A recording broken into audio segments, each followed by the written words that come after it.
Ladies and gentlemen, welcome to Green Builder Media's Impact Series, Game Changers in Sustainability. Today's presentation features Mr. Thane Maynard. Today's webinar would not be possible without the support of our generous sponsors. Our sponsors are BASF. BASF is a leader in the construction industry with more than 600 products serving 75 construction product categories. BASF offers the broadest portfolio of products used directly on construction sites or integrated into other products to improve the performance of construction projects. BASF is also a global leader in sustainability and corporate social responsibility, committed to constant improvement in safety, protection of health, and environmental conservation.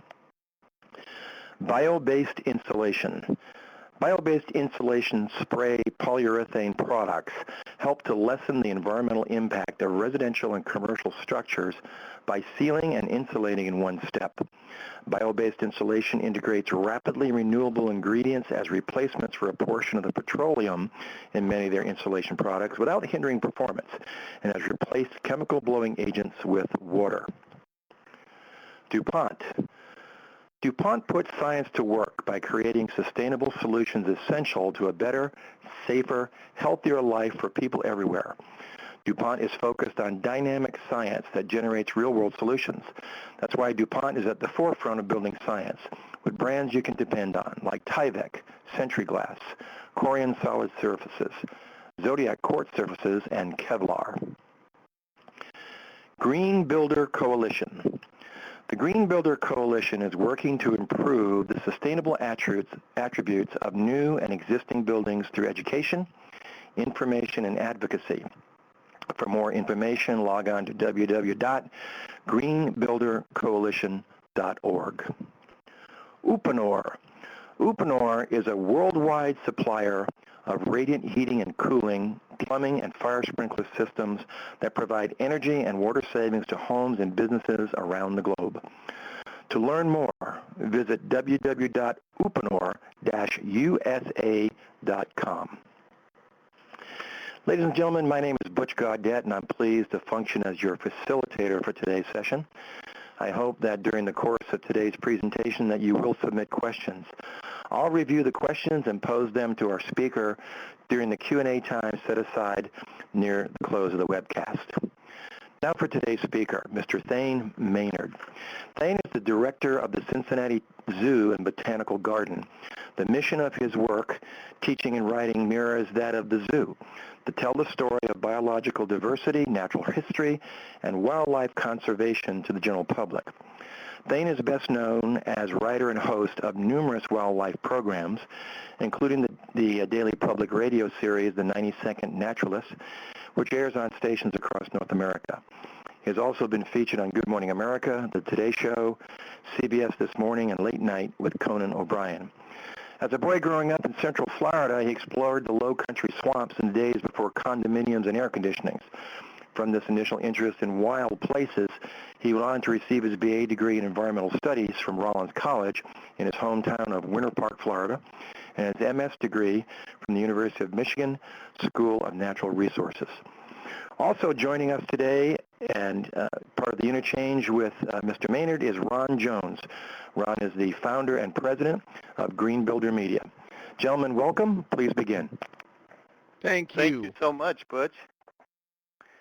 Thane, thank you for joining us. This is a real pleasure for us. Are you in Ron. Cincinnati today? I am, and if anyone listening can hear behind me, it's a warm day, a bright day here, even though it's February, and I can hear our white-cheeked gibbons, which are in an outdoor exhibit about 100 yards from my office, and I hear them calling, so you might hear them in the background. We'll just call that atmosphere. That sounds really good from here. So tell us a little bit about the Cincinnati Zoo. I understand that it's been referred to as the greenest zoo in America. That's right, and I think that's probably what made it a good fit for me to come on your program and on this webinar, because over the past 5 years, we have been proud to be recognized nationally as the greenest zoo in America. And the reason that I say that is our zoo is being able to do a number of things as we build up that show that you can build sustainably, you can actually save resources, which for us includes energy and water, save money as a result, and you can do it right here in Cincinnati, Ohio at a zoo that is not one that's made out of money.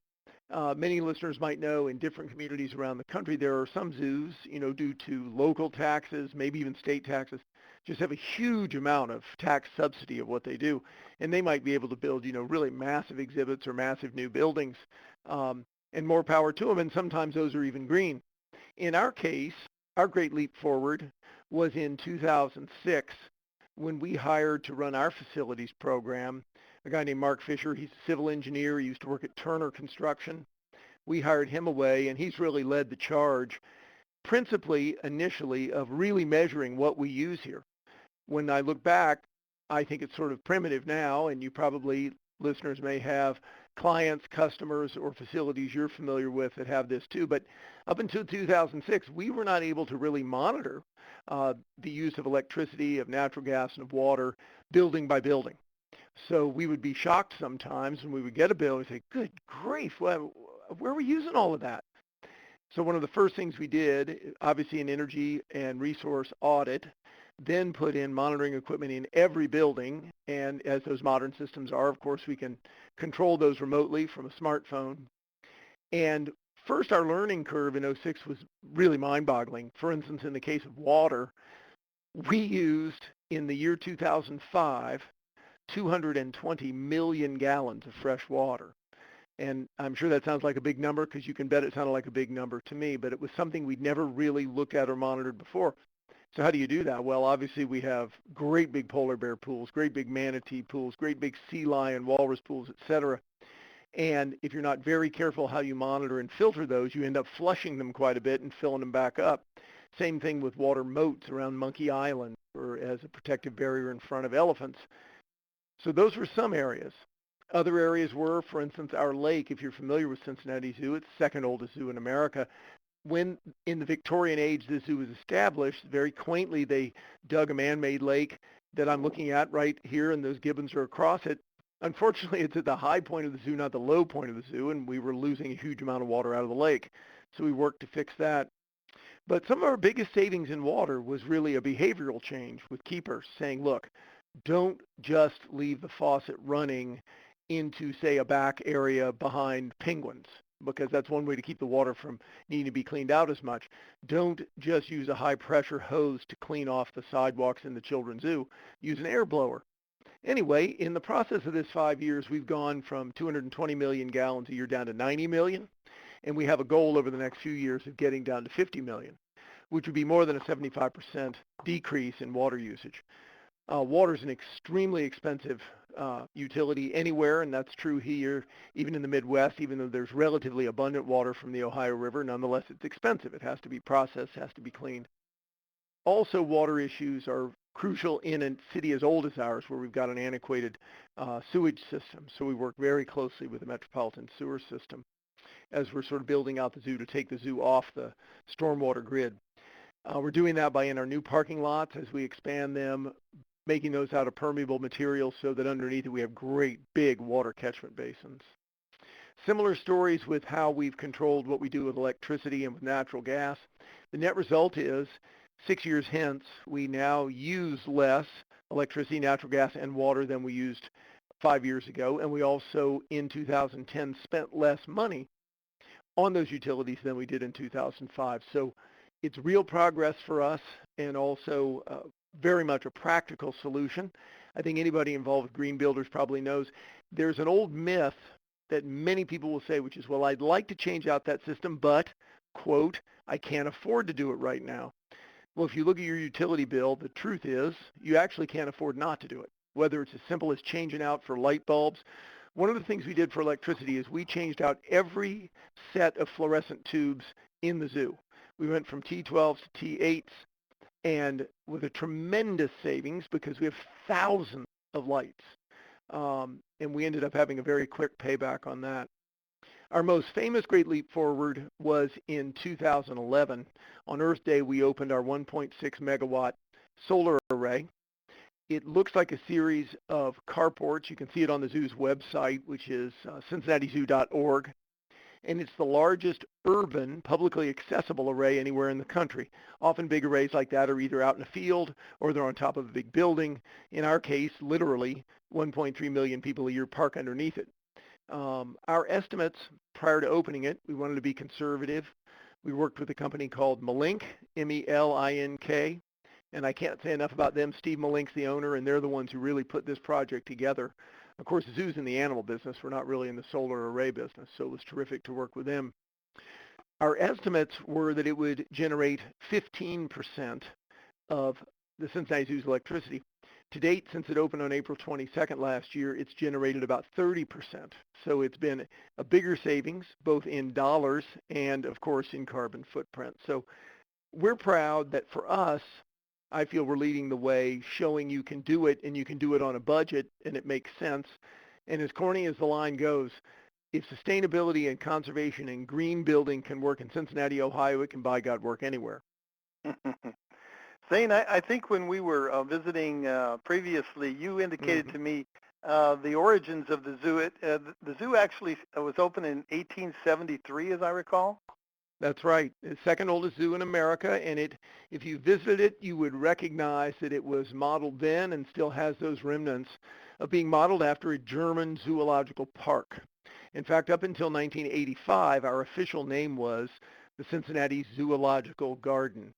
Since that time, since 85, when we became officially accredited as a botanical garden, our official name is Cincinnati Zoo and Botanical Garden.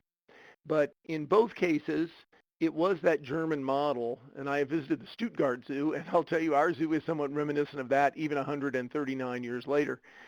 So what do I mean by that? A stroll through a very lush garden. When you're here, we are an urban park. We're on 80 acres right in the center of Cincinnati, across the street from Cincinnati Children's Hospital, less than half a mile from the University of Cincinnati, which is the biggest employer in town. And yet, once you're in the zoo, you sort of enter this, illusion of being in a very lush garden, particularly in some of our immersive exhibits like our Jungle Trails tropical exhibit. So the goal was to have people in a garden setting, being able to see wild animals from around the world, but also for us to be a cultural center for the city. When the Cincinnati Opera was founded here in 1920, it ran here every summer. It was called the Cincinnati Zoo Summer Opera from 1920 to 1973. That was the Cincinnati Opera. In 1974, a donor air-conditioned music hall, the big hall downtown, and ever since then the opera's been there because it's a little warm to be singing opera in Cincinnati in July outdoors. But the opera still comes back, and we have a celebration each summer with one show, and that has a great tip of the hat to the long history. Ever since we were founded, we've had a big commitment to breeding animals in captivity. There are a wide variety of first births that were at our zoo, first gorilla births, first giraffe births. We were the first zoo in America to exhibit giraffes, first rhino births of 3 different species. So that's something that's always been a big part of what we do. But zoos have evolved. I'm sure anyone listening from any town, coast to coast, knows that when zoos were founded, often in the Victorian age, they were more of a curiosity, and today have really evolved into 2 things: a public education center. Our zoo, about 10% of our visitors, or 130,000, are school children that come with their classes. About 10% of those spend the night at the zoo in a program called Nocturnal Adventures. In addition, though, zoos are very much today a part of a global conservation network of not just this captive breeding, which is valuable, particularly for zoos, but also linking these captive efforts to efforts in the wild. Our zoo has scientists and researchers full-time working in the South Rift Valley of Kenya studying lions. We have the world's leading rhino expert who goes to Borneo and Sumatra to try to help protect the critically endangered Sumatran rhino. We have the world's leading small cat expert. Of course, he would joke with you, his name's Dr. Bill Swanson, that there aren't that many scientists interested in small wild cats like Pallas cats, sand cats, black-footed cats, species that most people haven't seen. But they are just as endangered as their more famous large spotted and striped cousins. It's a fascinating world that you have a survey of, and I can't help drawing comparisons in my mind as I think about the changes that you had to institute over time and how that relates to, everyday buildings, homes, and commercial buildings throughout America and throughout the world. I think you were telling me that the Elephant House dates back to 1902. Is that right? It does, and it's had elephants in there every single day since. And anyone who's ever worked in a barn with any kind of hoofed animals know that's a lot of straw, a lot of bedding, a lot of poop, a lot of spraying with a hose.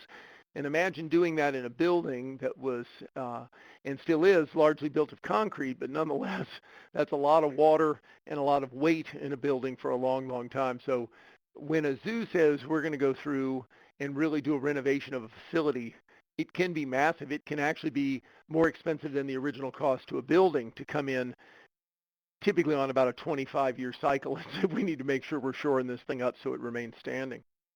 Yeah, I'm fascinated by the process that must take place as you embrace new technologies. I mean, I'm thinking back here to the fact that unless I'm off base, electricity wasn't even in place when the zoo was founded in all parts of the region there.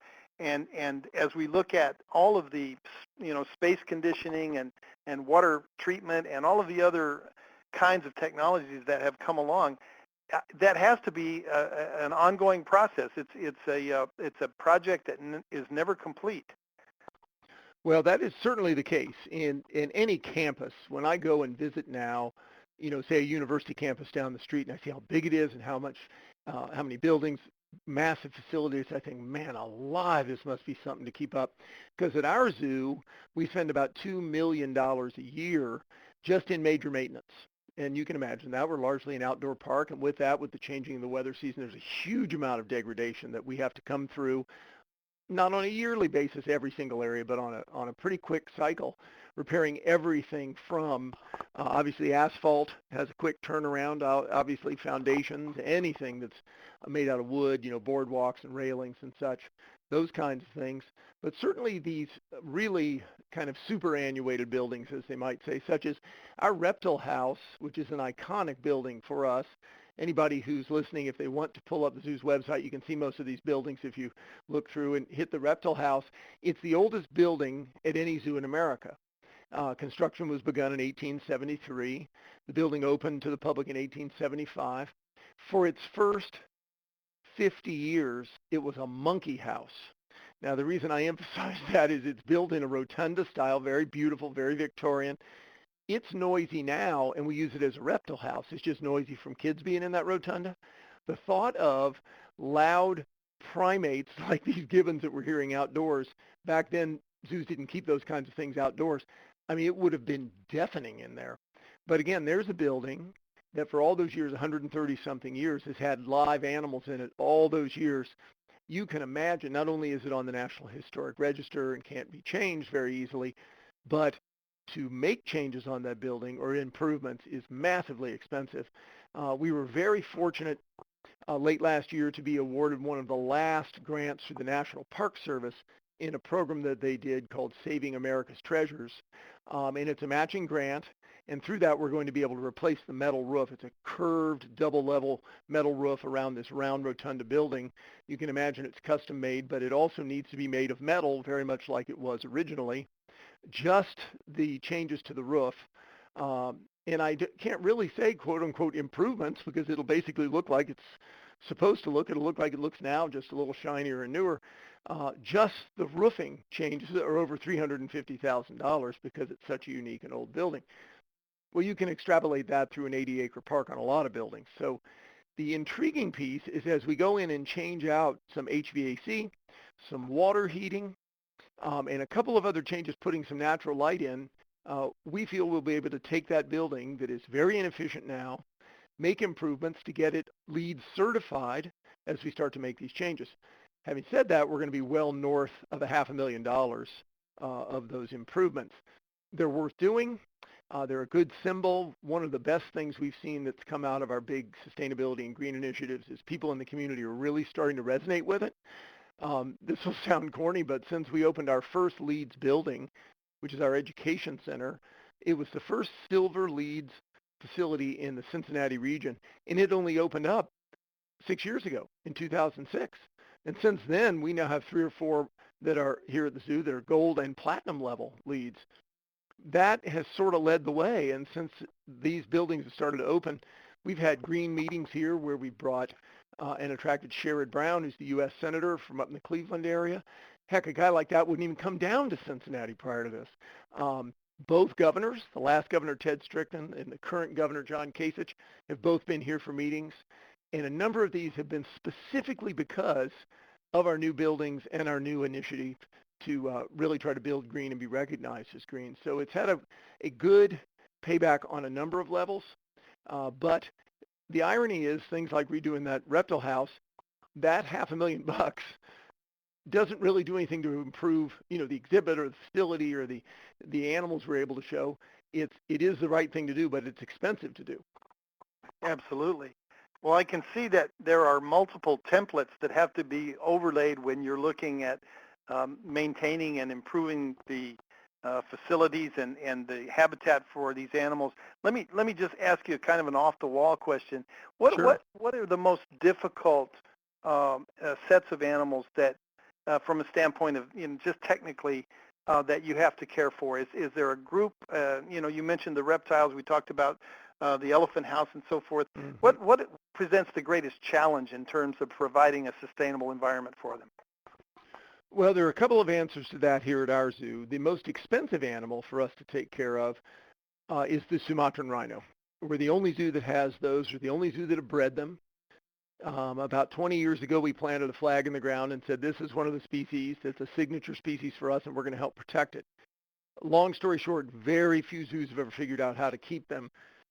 They will eat hay like other rhinos, but the difference is the African rhinos and even the big Indian rhino come from an ecosystem where they eat a lot of grass, so hay is just perfect for them. The Sumatran rhino is different. They're smaller, they're more delicate. They only weigh about 1,500 pounds, which is small for a rhino.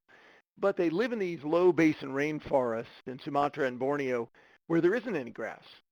So over the first couple of years, in 1990 and 1991, when 6 zoos in America brought these animals from Sumatra, they were at San Diego Zoo, the Bronx, Brookfield, Cincinnati, etc.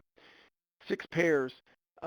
Zoo after zoo started to lose their animals after a couple of years because though they were eating the hay, they weren't really metabolizing it properly. And so we were very fortunate that a keeper here refused to give up and literally he's not an expert on nutrition. He's not an expert on plants. But he put 2 and 2 together and went to a local nursery and said, do you have any trees that are from Asia? And the guy said, well, sure, the ficus tree. It's the most common house plant in the world. He said, well, I want all the ones you have. And he went out in the parking lot, started chopping it up. And the guy comes out, what are you doing? And he said, I'm going to feed them to a rhino. And so brought those back. And ours have been eating. By then, that would have been about 1992. So ours have been eating ficus and fig leaves every day for 20 years. You probably know how many leaves that would be. I mean, you've got big rhinos. Right now we have 2 of the Sumatran rhinos here. We import about 100 pounds a day of fig branches and ficus branches because that's too much to grow in this climate. Our friends at San Diego Zoo help us. They box it up and ship it here, but it costs a fortune to bring them in. Now, in terms of the facilities for Sumatran rhinos, you can imagine in February it gets very cold. It was 11 degrees here on Sunday. Meanwhile, here's an animal that needs to be high humidity and very warm. So taking an old barn, insulating it and retrofitting it so you can efficiently do that is a challenge. Probably the most difficult individual species we have in terms of facilities to support them is our manatee building. We're one of only 2 zoos with Florida manatees anywhere outside of the state of Florida. We have a great big tank, 167,000 gallons, 12 feet deep. And believe it or not, though manatees look like walruses, they are very different and actually not related to the other marine mammals. They're more closely related to aardvarks and elephants, believe it or not. But one of the differences is walruses and seals and sea lions are all built for cold water. Manatees are only built for warm water. That's why they call them the Florida manatees, or the West Indian manatee, which is the same species out in the Caribbean. So our water has to be about 80 degrees, which again, to have that facility to be able to clean that water, because we have 2 manatees, between them they weigh, about 3,000 pounds. Imagine an herbivore that eats 100 pounds a day of romaine lettuce and kale, how much poop goes in that water. So you not only have to have filtration to clean it, but you also have to have a pretty good system to keep the water 80 degrees when it's freezing outside. So that's an expensive system as well. We've improved the way we heat the water and made it more efficient. The building first opened in 1999. We've done a retrofit on the pump system, the filter system, and the heating system in just the past few years, and that's helped. But it's too big an amount of water that, because of the amount it has to be filtered, to do it the way around the zoo we've installed sort of point of use hot water heaters, which I'm sure everybody's familiar with. And in most buildings, that's perfectly adequate because we don't use a ton of hot water. We might use it to either clean utensils and, if you will, dishes for animals, or also sometimes to spray as part of the cleaning. But in the case of a tank as big as the manatees, we haven't been able to find a system that would do that much water that quickly. So we spend a fair amount of energy heating of water in that building. I can imagine. You were talking about sourcing food, and sort of a growing movement within the sustainable shelter industry is focusing on locally and regionally produced foods, and folks even growing their own foods. There's a real movement back to providing a certain amount of what goes on the family's table. Are you able to do any food growing there directly at the zoo, or at least in the surrounding area? We are fortunate to be able to do that. The zoo has a big farm north of town that a family left to us, and we do a number of things on that. We grow some hay there, which is, of course, very easy to do, and we don't really have farmers on staff. We, in essence, lease part of the land to a farmer for his own use, and then also as part of that payment, he grows hay on part of it as well and provides that to the zoo. And that's both a good story around the local farming part of it, but also making sure we get real high quality, real safe hay. In addition to that, though, we cooperate with a very good program on two levels. One is with a group here in town called Green Bean Delivery, and I know they also do some work throughout the state of Indiana, and they grow some organic vegetables there for their own use and distribute them to customers of theirs, but also as payment rather than cash, we get a percentage of that as well. Upsides for us are they're organic, which particularly for our insect collection is important. We have the world's largest collection of living insects, 109 species on display. And you can imagine, particularly for bugs, you need to make sure you have insecticide-free produce. So that's a win. But another thing that's a big win out there, as well as at another facility in town, we work with a company that does organic gardening. And as part of that, they do a huge composting program themselves. Up until a couple of years ago, the zoo, it sounds crazy, but would scoop up all our hay, scoop up all our poop, and take it to the landfill, which, again, sounds primitive, but that's the way things used to be. Well, now working with a guy at a company called Marvin's Organic Garden, we've put together a system where we use a bigger dumpster, if you will, that ends up being, in essence, kind of loaded onto the back of a kind of an 18-wheeler. So you can fit enough in that they only have to go once a week because it's a little further than the landfill. And so the folks, instead of taking it to the landfill, take it out to this organic garden, and they love it because it's got everything from straw and hay, and we don't get the poop of every single animal, but we do get the easy to reclaim, such as rhino, Asian elephant, giraffe, ones where there's large quantity and large animals. And in addition to that, they get some of the food waste from our animal commissary, which there always is some, as well as some of the food waste from the zoo's restaurant. And it works out as a heck of a good win-win. We're on the path toward, but not there yet, of trying to get the zoo basically out of the landfill business and all toward the sort of sustainable and reusable business. That is more doable with the staff and behind the scenes with things like keepers and employees in the commissary and such than it is with the general public. We have in our restaurants and dining areas so we have trash, we have recycling, of course, and we also have compost bins. The challenge for the general public is while you want them to do perfectly, people don't read signs. People may not, get the program. The next thing you know, they're putting Pampers in with the recycling. It's just a nightmare. But we have ways to sort it out, and we're committed to it. I would say this: we're probably about 75% of the way of getting it, so we can kind of be a trash-free place. I have a question that I just have to ask, and I want to be as delicate as possible with this, but I will defer to you in terms of the detail that you want to express. Sure. What about the carnivores that you have? You must have a tremendous demand for meat to feed the carnivores that are living there, and so are you able to access that from sources that we would recognize, or is there something exotic about your requirements? It's interesting. We do a fairly full spectrum. Up until late last year, we spent a couple of years out of the horse meat business. Traditionally, zoos fed an awful lot of horse meat to animals like tigers and lions. For a bunch of reasons, including the animal rights business, horse meat was illegal to sell in the United States for about 5 or 6 years. That law was changed, and though obviously at the initial knee-jerk level, you think, oh gosh, horse meat, people shouldn't eat horses. But the truth is, as you know, humans have domestic animals because we use them for things. And, we have pigs and we have hot dogs, and that's part of reality. That doesn't mean everybody has to eat them or not be a vegetarian, but we do live in a world where people have farm animals and they do things with them. And the same thing's true with horses. So at a zoo like ours, we go through a fair amount of horse meat. We go through some beef, such as beef heart. That's a big deal. We go through a gigantic quantity of bones, typically cow bones because they're quite cheap to get. Many carnivores in a zoo setting will be fed 6 days straight and then have a fast day in which they just get bones.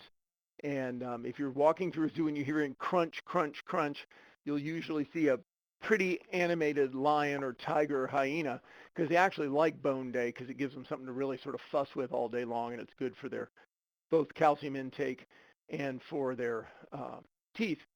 In addition to that, though, we do feed some whole animals, which animals love. Almost all predators love. For instance, our cheetahs, we're the other species we've really planted the flag with that we want to play a major role in conservation is the African cheetah.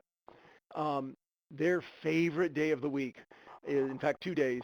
2 days a week, all of our cheetahs, both here at the zoo, also in our cat ambassador program where we train our cats and we run them every day, and we also take them out to schools on leash, as well as out at our cheetah breeding farm where we're growing hay as well. 2 days a week, they have what we call rabbit day, where instead of getting a stainless steel plate with some chopped up horse meat or pieces of bone or whatever, they get whole rabbits. And man, you have never seen a happier animal in your life than on rabbit day when a cheetah gets a rabbit. We also feed whole goat.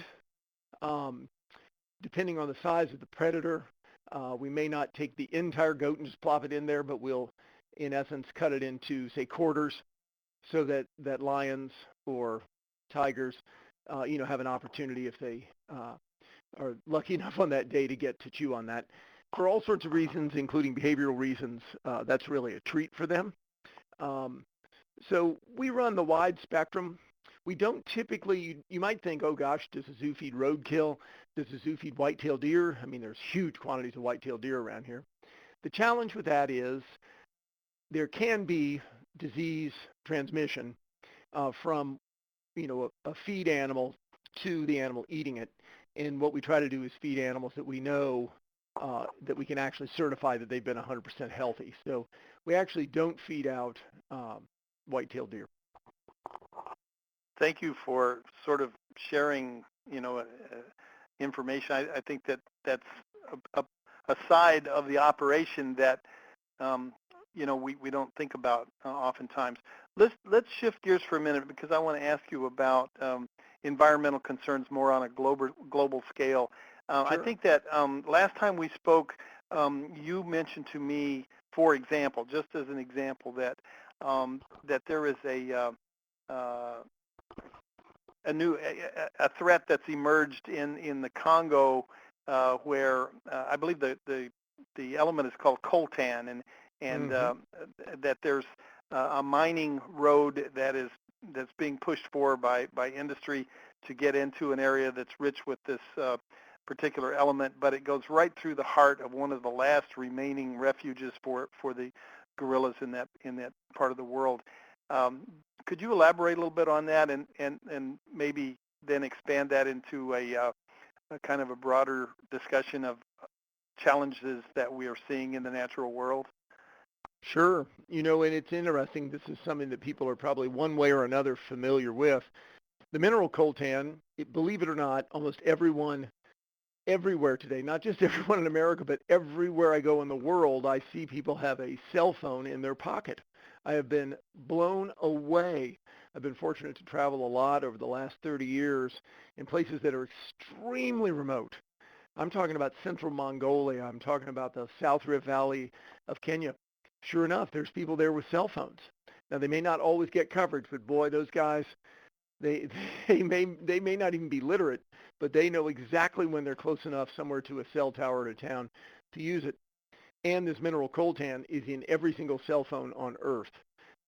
It comes from a number of habitats, but principally it is mined from the Congo Basin. And as you said, Ron, when trucks are cut through the forest to get into these areas to then dig it up out of the mud in tributaries of the Congo, in the process of cutting in there, you're directly affecting endangered species. And principal for us here at our zoo are the western lowland gorilla, one of the most endangered species in zoos anywhere. So we've really held that up as a flagship project for us. We have a terrific national competition going on, in fact, through a sponsor, the company Gorilla Glue, which is a perfect fit. And that is a thing we call the Go Bananas Challenge, and it's encouraging students, school groups, scout groups, church groups to band together and recycle cell phones. Because the great thing about cell phones is, though in the States, for instance, on average, most people only keep their cell phone for 18 months and then they upgrade. Well, as you know, after 18 months, almost everybody's cell phone works fine. So there's no need for them to go to a landfill. In addition to that, the bad news is they're filled with all kinds of toxins, not just coltan, but all sorts of other minerals. But they also are filled with things very easily recyclable. So we work with a company called EcoCell, which is headquartered out of Louisville, Kentucky. And we have recycled tremendous numbers of cell phones. Last year in 2011, we recycled, when I say we, through people involved through Cincinnati Zoo and kids groups and folks bringing them to the zoo, over 25,000 cell phones. Step one of recycling is they clean them up, they refurbish them, and then in essence, there's some money to be made on it, and they'll reuse those cell phones. Next step is when they actually are beat up and worn out, it's very easy to get a lot of the minerals out of it. The net result of this is that for every cell phone recycled, it is in fact step by step, because the quantity is so huge, of keeping those trucks, keeping those chainsaws, keeping those bulldozers out of the Congo. And it ends up helping save a gorilla. The advantage to it from a zoo is this. I've worked at Cincinnati Zoo off and on. I also lived in Seattle a couple of years, but basically in this business for 35 years. In that time, I can tell you the interest and the awareness of wildlife conservation is way up. It's like a J-curve. The hard part is that involvement and helping and contributing and really digging in or even writing a check, that's not up hardly at all. So I don't think it's because people are callous. I don't think it's because they're dumb. I think it's because most people don't know what to do. So a simple task of getting a school group, a scout group, a family involved in things that are very doable, like, hey, instead of throwing something out, why don't you recycle it? It opens up a conversation about the resources we use and figuring out a way to do it smarter rather than just be in sort of a toss-away society.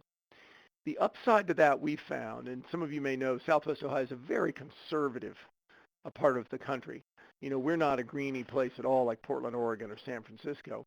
And yet people are on board with these initiatives like crazy, whether it's our solar array, or it's our cell phone recycling, or it's organic growing food for our insects. Folks really dig it. They realize, you know what, this isn't just some crazy project. This isn't just something that's expensive or for people who read the New York Times. You can do it right here in Cincinnati, Ohio. and you can have an impact all the way to the Congo. The value in people learning that is almost too much to be measured, because we all know, if you think about it, we do things every day that do have an impact all the way to the Congo. As the great liberal folk singer Pete Seeger has often said when I've heard him interviewed, the way that we're going to save the world isn't because of the United Nations or even the World Wildlife Fund. It's from hundreds of millions of individual choices every day of people saying, hey, I wonder if I could do that more sustainably. Because certainly everybody involved with Green Builder knows we're not going to quit building buildings, we're not going to quit building homes, we're not going to quit having babies. We do those things. Okay, so now it's time for us in the 21st century to do it smarter.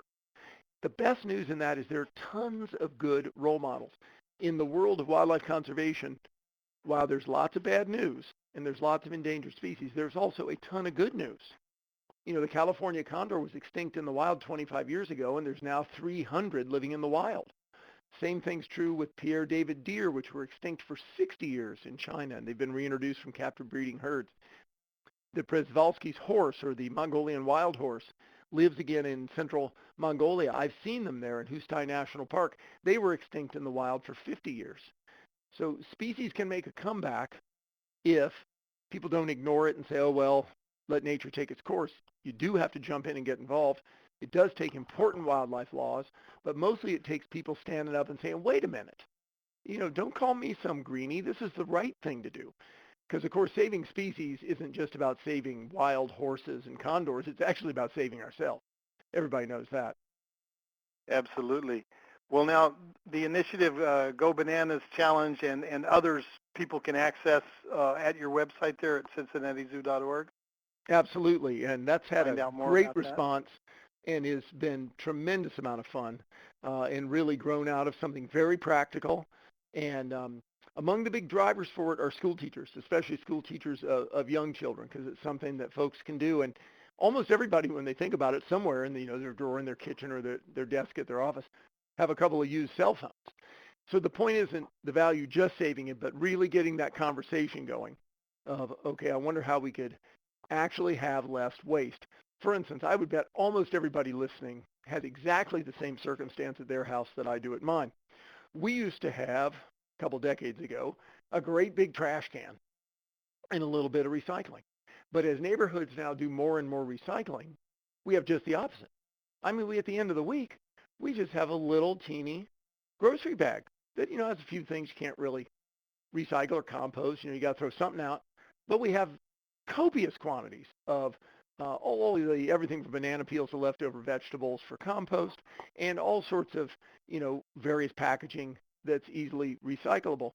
Well, that's a thing that's changed, not even in a generation, it's just changed in a decade. I want to make a couple of shout outs here for you, and then once we do this, I'll refer to Butch, and I'm sure that there are some questions from the folks in attendance today, but I want to make sure that we make a plug for your radio show, the 90-Second Naturalist. Tell us a little bit about the radio show and how folks can find out where they can access it locally. Well, it's one of those things, be careful what you wish for, because believe it or not, for 25 years I've done a daily radio spot that's out on public radio. It's produced here in town on WGUC and WVXU, which are part of Cincinnati Public Radio. But it goes out via NPR satellite as well as the NPR web system to 127 stations. Now, that sounds like a lot, but you can imagine if you produce an independent spot like this, it's really easy to break on to little stations in college towns and really hard to break into, say, WNYC in New York or WGBH in Boston, because they have, hundreds of employees. So it tends to be on in medium to small markets. As I like to joke, I'm number one in Billings, Montana, because I've been out there, and for some weird reason, the show seems to be a hit in the Northern Rockies. It's on a series of stations that are part of Yellowstone Public Radio, which is something like 24 stations that cover all the public radio for Wyoming, Montana, and Idaho. But it has been a lot of fun to do, and over the past decade, of course, all this stuff's available on the web. The name of the program is the 90-Second Naturalist. You can certainly link to it through the Cincinnati Zoo website. You can do a search just for the 90-Second Naturalist or for my name, and it'll pop up, and you can have it delivered to your email as a daily podcast. There are lots of ways to listen to it now. Like a lot of those kinds of things, I think I actually have more listeners, and I gauge that by getting emails, but I have more listeners that get it via podcast than ever actually even listen to it on their car radio, which is how most folks used to listen to it. But um, it's a fun show to do. It tends to be the very kinds of stories we've been talking about today, sort of a little bite-sized minute and a half piece, kind of a bite-sized portion of the big picture of nature. Having done it so long, it is funny the feedback you get, because the day I mention wolves, every rancher in northern Montana writes me and says, son, you sound like an Easterner. And the day you mention manatees, somebody writes you from Florida because they own a jet ski distributorship and they hate manatees, that kind of thing. But um, it's a public education vehicle, and it's been a lot of fun to reach folks. Over the years, I've only had one really, really harsh critic, a retired biology professor who felt I wasn't nearly harsh enough. I kept being nice about new species and not really trying to make people get scared about the loss of species. But over time, we came to agree that for good or ill, this is just the way I do it, so we stick with it. I am a big believer that it's more valuable to inspire people with wildlife and encourage them to get involved. Because the great thing about nature, as we all know, there's no excuse not getting out into nature. That's what we're built for. We aren't built to sit around on computers. Even though humans have big rear ends, we are kind of built to sit, but we're much better built to walk. And there's plenty of nature to get out in, even if you're in the middle of a city. So I'd rather inspire people than try to scare them. Well, speaking of inspiration, pardon me, the other thing I wanted to touch on is with the always inspiring and legendary Jane Goodall, who you co-authored a book with, Hope for Animals in Their World. Could you tell us a little bit about that? Absolutely. Of course, Jane is the real thing. She works harder. She travels more. Honestly, she has a schedule every day, year after year. In April, she'll turn 78 years old. She has a schedule that's like these guys running for president. I mean, she's in another town every day.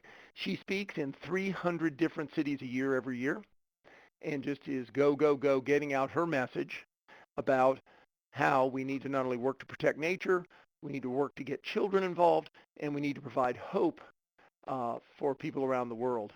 And so you can imagine it was a big honor to work with Jane. We worked for a number of years on the book, and as titled, and that was our message, Hope for Animals in Their World. And it chronicles, about 6 different conservationists around the world, working with everything from the Sumatran Rhino that we mentioned to the blue and gold macaws in Trinidad to highly endangered species like the black-footed ferret or the California condor. And a theme that really runs through it is that every one of these conservationists, somewhere along the line, as they were really going into their project with these species that are on the brink of extinction, every single one of them was told by other experts, oh, you should go ahead and give up. Oh, it'll never work. Oh, you're never going to. And they never took no for an answer. They just kept going. And in many species, that's what it takes. And certainly that's the spirit that Jane has brought to it and does. Her big passion over the last 10 years is her children's program called Roots and Shoots.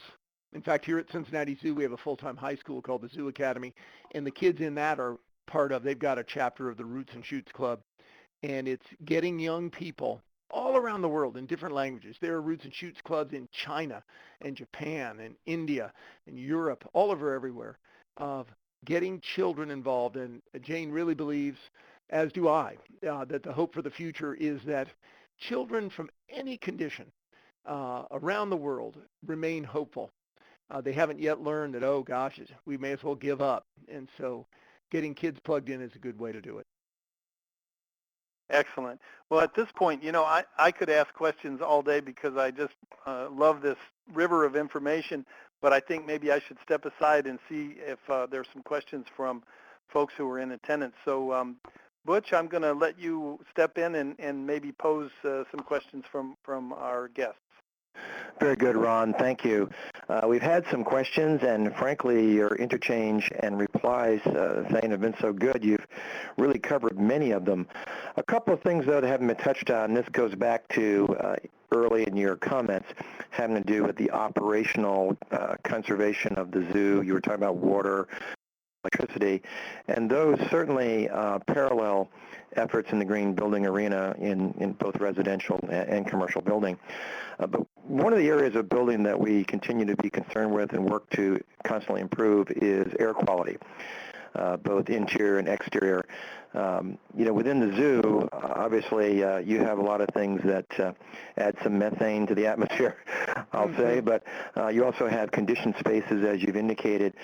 Is there anything special that the zoo has done in its conditioned spaces, or specifically providing a clean air environment for the animals that you would share?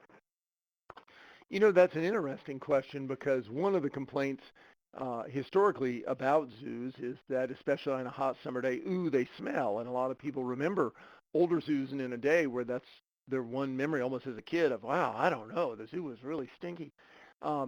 Historically, here at our zoo, we had some challenges in our old cat house with that, because you can imagine we have 18 species of cats, and they're indoors, and they're urinating to mark their territory, and everybody knows what a cat can smell like. So we've gone through some big changes here in the last year. We took our old cat building, basically stripped it completely bare, and in the process of renovating that and turning it into a combination carnivore and nocturnal facility called Night Hunters. One of the big challenges was to have enough air movement and enough movement basically out of the building, if you will, and pumping fresh air in to really make sure we're holding that odor down.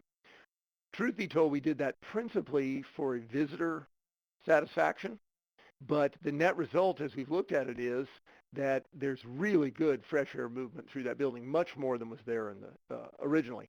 It's a building that was built originally in the 50s, did not have any air conditioning whatsoever, and so some of that smell that people my age or older, if they had come here as kids, would remember it was just a stagnant condition, was half of the odor. Since that time, through a couple of renovations and now with this new system, we've pretty much licked both the odor as well as kind of the stagnant air circumstance. The other one that's helped us here at the zoo is, as we've committed, as we did in '06 and now going forward, that all our new projects will be LEED certified.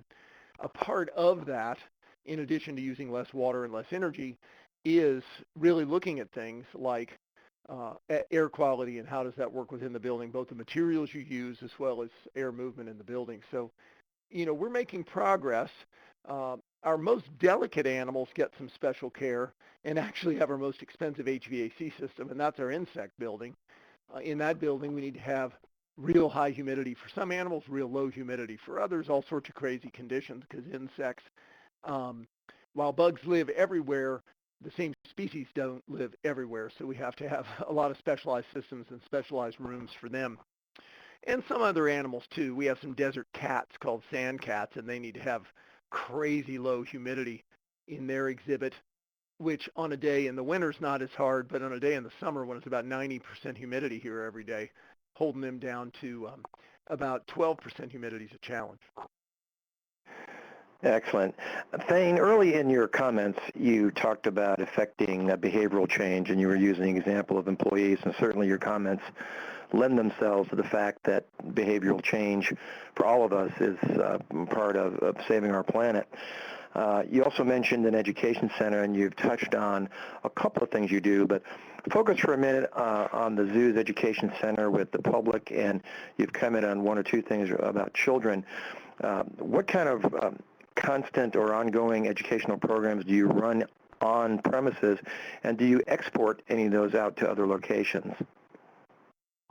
Yeah, those are good questions. Our zoo has a tremendous commitment, and has ever since the 70s, to education, both with schools and with, if you will, formal education, all the way from elementary schools up through you can get a master's degree. We have a program here on the zoo grounds working with adults.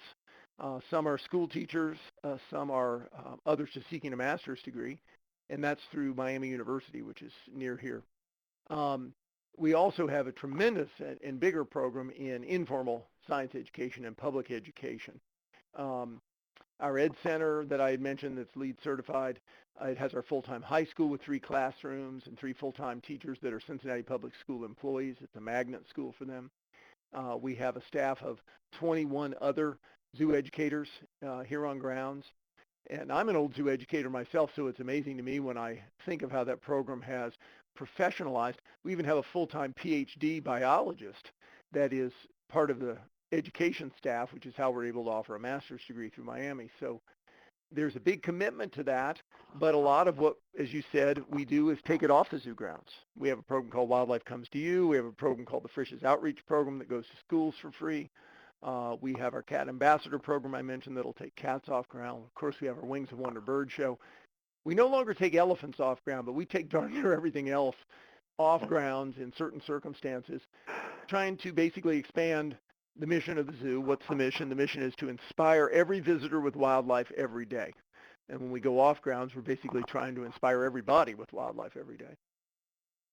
Well, Thane, that sounds excellent. I have to take a little umbrage, though, with us working with a school called Miami. Having gone to the University of Miami, we've never really recognized any other schools named Miami. Exactly, yeah, the Hurricanes, that's right. The University of Miami is, of course, a very, very big research university. Miami University is a terrific school. It is, for folks that aren't familiar with it, it is a state, university, much like the University of Cincinnati or Ohio State. And though it does have, as in our program, some graduate degrees, it's not a major research institution like OSU or the University of Miami. I'm just picking on you. One last question. I'll turn it back over to Ron. You talked about, and it was very interesting, about cell phones and recycling and the direct impact on the Congo. But in your direct experience, tell us about other observations you've had, both negative and maybe some that are positive in terms of turnaround of human development on ecosystems and habitats. Well, it's an interesting thing. All around the world, in fact, I believe in increasing numbers, there are people more and more involved in various types of conservation efforts. And when I look at the ones that are successful, that I'm familiar with, typically they are not huge initiatives funded with some gigantic input of money through, whether a great big foundation or a great big government entity, but they are community-based, run by and driven by the people that live in that area.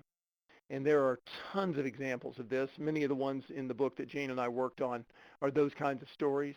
But a couple that I'm familiar with, because our zoo's involved, one I mentioned down in the South Rift Valley of Kenya in a program called Rebuilding the Pride. And in that case, the pride refers to the African lion pride, which is the name for a group of lions, like a troop of monkeys, but also rebuilding the pride of the Maasai people that live in those areas, to say, hey, yes, as a culture, when a young man grew up, they used to kill lions. Well, there aren't enough lions left for them to do that, and they've certainly come to understand there's value in having lions around. Among other things, it brings in foreign trade by bringing in Europeans and Americans who want to see wildlife, but rebuilding that same pride in nature and in wildlife and in showing that they can live sustainably with it. An absolutely terrific program that our zoo's been involved with for the last half dozen years and have scientists over there right now. In addition to that, a good example is down on the island of Trinidad.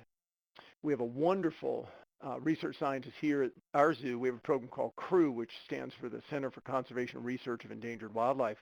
A woman named Bernadette Player, who's a Trinidadian, but is living here in Cincinnati. Well, when she was a girl in the 60s, she remembers blue and gold macaws, those beautiful and loud, bright yellow and bright blue parrots that lived on Trinidad. But by the 1970s, they were gone from the island. They were extirpated. The species certainly still exists in places like Guyana in northern South America, but they were gone from Trinidad. They were basically stolen out of the wild for the pet industry. So Bernadette wanted to do something about that. So she worked with the Trinidadian government, helped form a program called CREST, which was for conservation for Trinidad and Tobago, worked with local folks that she had known and others that got on board.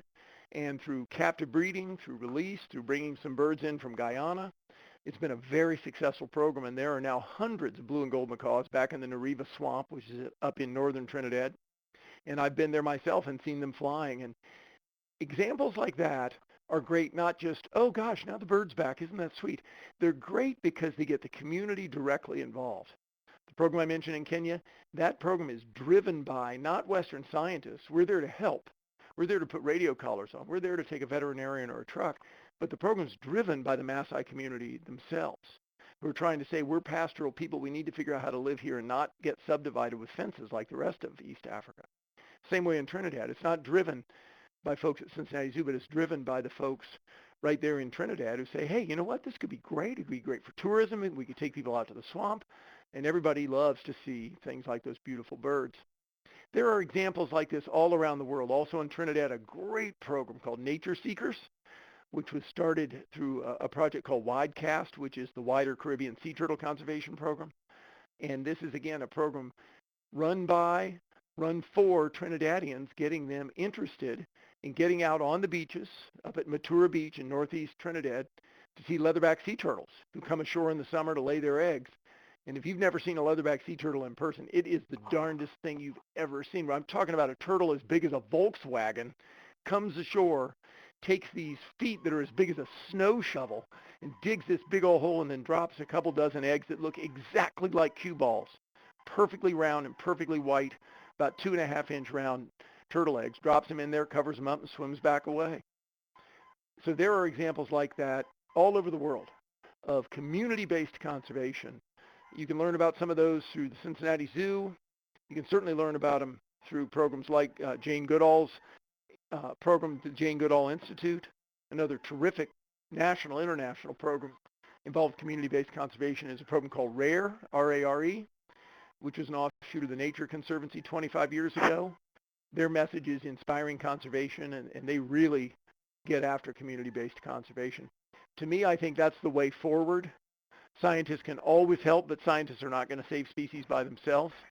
But if you get people that live in and near natural areas and you get them involved, hell, I've even seen it work in the Northern Rockies in Montana, getting ranchers on board to really get involved in the discussion, arm wrestling, and fist fight over the question of wolves. And I think everybody knows traditionally anyone that had livestock does not like wolves. But if you get into it and you really get into the discussion, ranchers are used to what's out there. I don't even think they're anti-wolf. They're just anti-people coming from Washington telling them what to do. Well, Thane, that's terrific. Thank you. And Ron, I'll turn it back to you as we have gone a little bit past the top of the hour to any final questions or wrap up, and then I'll close when you're done, when you give me the cue. Thank you, Butch. You know, Thane, it's a real pleasure to speak with somebody who obviously can't wait to get to work every day. That part's true. Your passion and your knowledge and your dedication to conservation is something that we can all be students of.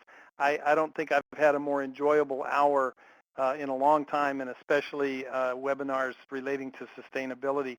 You know, our editorial offices are in Cincinnati, and so I'm looking for an excuse to come by and see you next time we're there. I really appreciate so much the work that you're doing, and thank you so much for being so generous with your time today. Absolutely, Ron. Please do come. You know, bring Sarah and also Butch if you're out this way. We'd be happy to show you what we do at the zoo. And my main message would be, and it sounds like I'm teasing, but honestly, if you can make this stuff work in Cincinnati, Ohio, okay, we're in the Rust Belt. We're an inch from the Bible Belt. If it'll work here, it'll work anywhere. People shouldn't make up excuses. They should just get going. Terrific. Well, Thane, thank you so much for your time today. Ladies and gentlemen, thank you for joining us. Today's webinar will soon be posted on the Green Builder Media website, along with archives of our past Impact Series presentations.